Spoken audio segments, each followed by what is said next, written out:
America ने अफगानिस्तान की राजधानी काबुल में आतंकी संगठन अल-कायदा के सरगना अयमान अल-जवाहिरी को एक ड्रोन स्ट्राइक में मार गिराया है। जवाहिरी अमेरिकी कार्रवाई में ओसामा बिन लादेन के मारे जाने के बाद अल-कायदा का सरगना बना था। जवाहिरी पर अमेरिका में हुए 9/11 हमले की साजिश बनाने में लादेन की मदद करने का आरोप था। इस हमले में करीब 3000 लोग मारे गए थे।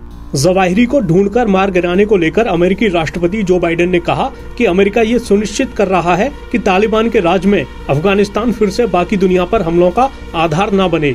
चलिए हम आपको जवाहिरी की पूरी कहानी बताते हैं।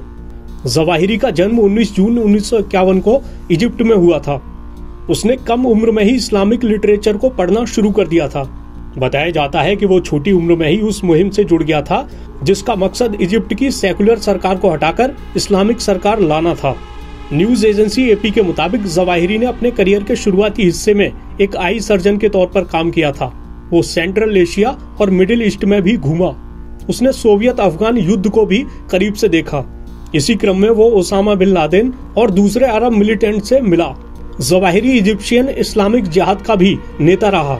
इस संगठन का मकसद इजिप्ट की सेकुलर सरकार का विरोध करना और हिंसक तरीके से उसे सत्ता से हटाना था। बाद में इस संगठन का अल-कायदा में विलय हो गया। जवाहिरी पर 1998 में कई अमेरिकी दूतावासों पर हुए हमलों में उसकी कथित भूमिका के लिए अभियोग भी लगा था।